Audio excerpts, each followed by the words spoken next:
So, I'm Rebecca and this is Tina, and we're in Tina's back room in a shared student house. There's a white roses outside and a guitar playing in the background somewhere. Yeah. So Tina, tell us a little bit about you, what you do outside XR. Cool. What do? I'm a student at the moment. So I grew up here in Norwich. Well, I spent the first few years of my life living in Mexico. I moved to Norwich when I was a teenager, went away for a while and just recently got back to do my MA at UEA. So I'm currently a student again, which is really nice. And I study development studies, which is kind of looking at inequalities that exist in the world and basically the way that we can make the world better, really. And other than XR in my spare time, I really enjoy music, so I like to go to sort of local gigs and things like that. And I'm trying to get back into writing at the moment, so that's kind of writing for sort of independent online magazines and stuff, articles, things like that. So yeah, when I have the time. Cool. And what brought you to XR? How did you get involved? I guess it kind of fell into my lap, to be honest, as I think most people would say, really. So having been away for so long and suddenly coming back to Norwich and being a student again, I found myself with, I guess, more time on my hands than I had done for a long time. And I was really excited because when I'd done my undergrad, I'd kind of got involved in some activism in London. Just sort of free Palestine marches, and I was involved with an HIV charity and campaigning group for a while as well.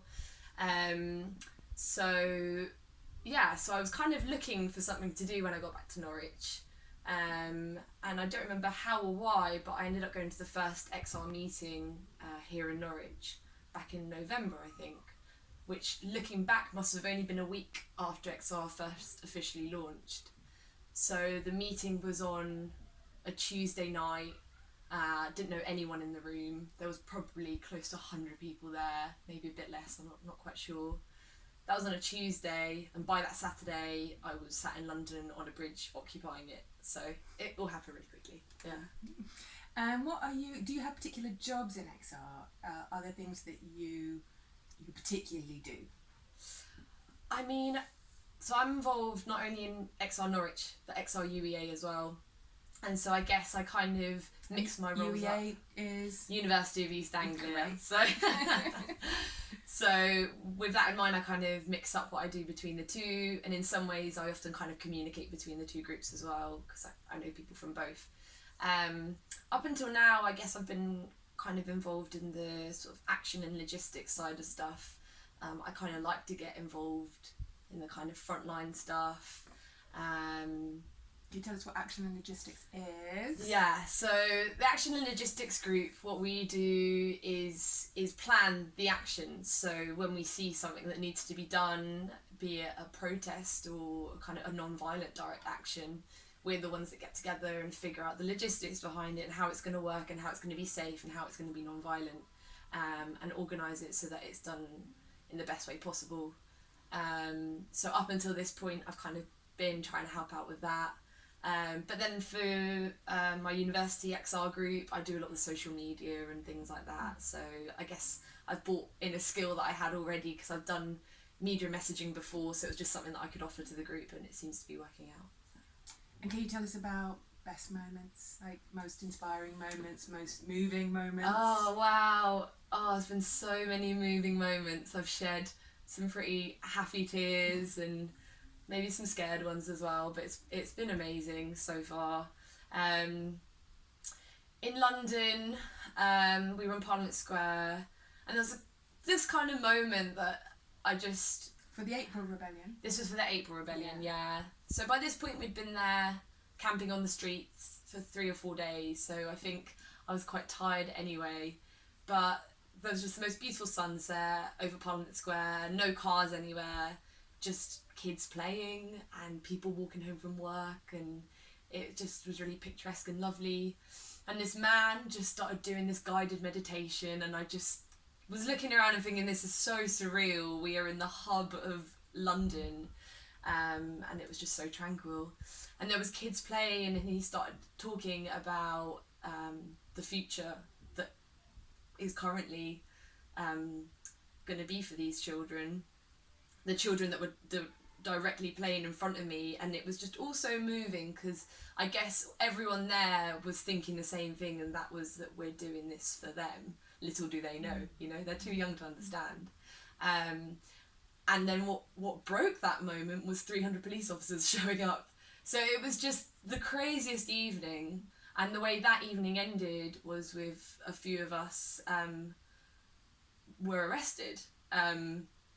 And those of us that weren't arrested were there for a whole 24 hours from that moment forward. So what that moment represented and what it then sort of gave birth to for the rest of that evening was just so crazy. Yeah, I guess I'll just never forget it, really. Yeah.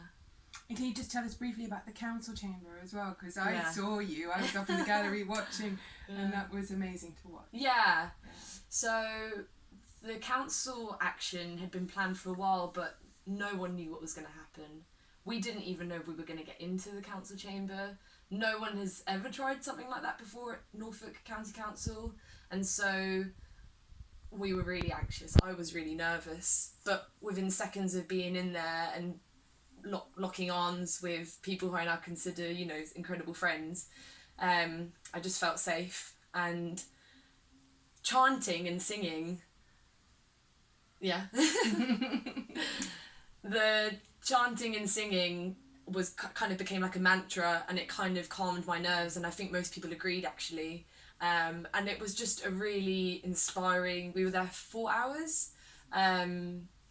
That was quite moving at times as well. It was an incredible opportunity to speak to people in the council chamber. And I think for all of us, it was a huge learning curve about the potential that we have as activists. Did it lead to good things? I think so, yeah. And the thing is, those good things haven't stopped, really. You know, something as simple as that next morning we were on radio, BBC Norfolk breakfast radio, prime time, talking about climate change. So, you know, within 24 hours of that action, we were getting the message out, and a message that up until recently no one's really been talking about. So, and you know, more recently now we're in nearly June, and it's still coming up in the EDP all the time. So I think it was really crucial, and I have no regrets, to be honest. I'm really glad that we did it. Yeah. What have you been listening to today? Like, what music have you been listening to? Oh God, today. Cheesy stuff. Go on. I like disco. I love disco. ABBA forever.